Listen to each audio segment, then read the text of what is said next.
MMA Weekly here with Shane Carwin. Shane, getting ready for the next big step in your career, heading into New Jersey with Frank Mir. How has this been for you, this whole journey going from having a title shot against Brock Lesnar on the map for you, and then have to kind of pull back, see what's happening with that whole situation, and then step into an interim title fight against Frank Mir? Has that been any kind of distraction for you, or any kind of stress on you mentally? It's been kind of a roller coaster ride. I've been in training camp, it seems like, since last June or July, and I was getting ready to fight Kane. I was supposed to fight him in October, and then they bumped that fight and bumped me up to fight Brock in November for the championship fight. So I'd already been in training camp for Kane, and then it was a training camp for Brock, and then I found out that Brock was sick and that he would probably be back, and we rescheduled in January and started getting ready for that one, and then that one got canceled. So you should be the most well-prepared fighter ever, right, with a year-long training camp, right? I should be a better fighter. That's the key. Come in every day, and if you can get announced better, then that's great, just as long as you're improving every day. And I had a whole year to improve, on everything. So, I'm just excited to get into the cage and fight Frank. He's a kind of a legend of the sport, I think. Frank's a two-time champ and been around for a long time, and I think today's Frank is better than those past Franks that won the championships. I think he's more well-rounded, more well-prepared, and I'm ready. That's the Frank that I want to fight. Now, talking about Frank a little bit, not getting past him at all, do you think that having the opportunity to fight somebody of Frank's caliber at this point, if you do get past him, just prepares you that much more for the challenge that Brock Lesnar presents to you?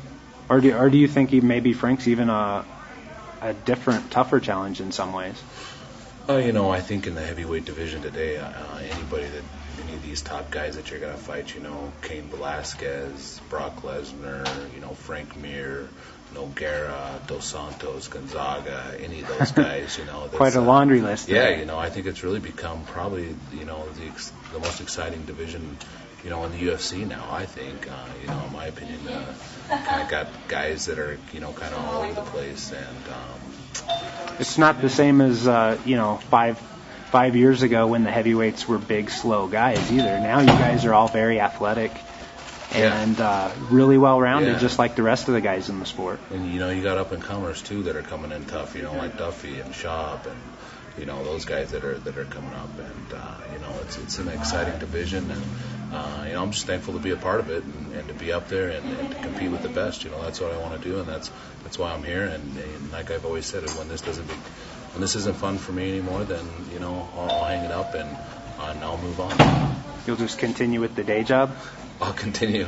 Which you already are doing. I'll continue with the day job, and hopefully I'll be able to afford a small fishing boat or something and drink a few beers while I'm out there on the lake. Now, that's one thing that I know from talking to you in the past, is that's something you haven't given up even during your training, is you still have a beer here and there just to relax, right? Oh, yeah, absolutely. That's a little different from most other fighters. A lot of guys cut everything out. Is that conscious on your part to just kind of help keep you relaxed, that definitely you don't change your life up too much? What a lot of people don't know is that I was a two-time national runner-up first before I won a national championship in wrestling. And those 2 times when I was the national runner-up, I put unneeded pressure on myself.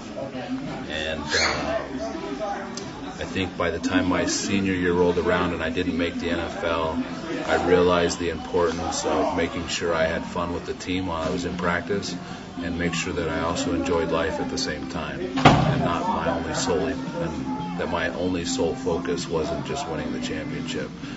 It's about living life, having fun, and enjoying all the things that God has given us. And so it truly is the journey for you. Yeah, I get to enjoy all this. I get to, a lot of my memories are going to be about hanging out with the guys and laughing and things like that, and going out, and like a couple of us when we go fishing or when we go hunting together, and we laugh about those trips. It's this whole journey that takes you to that spot.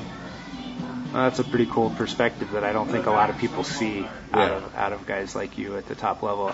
I think maybe other guys have it, but it's something that we don't hear a lot about. Yeah, I think so for sure. Now let's get back to brass tacks a little bit here. Heading in with Frank Mir. How big a step is this for you? You know, you've come in, you've fought some pretty tough fights. You had an amazing fight with Gabriel Gonzaga that I think really showed people your mettle in the ring. But how big a step do you see this going in against a guy like Frank Mir, who's had such accolades over his career?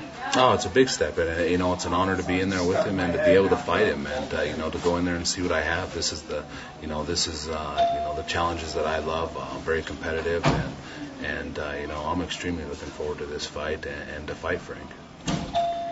Now, not looking past him, how much are you looking forward to getting to that actual title shot against a guy like Brock Lesnar? I think it's destiny that me and Brock meet someday. You think it's from having some kind of similar backgrounds and things, similar styles? Wrestled at the same time. He's this.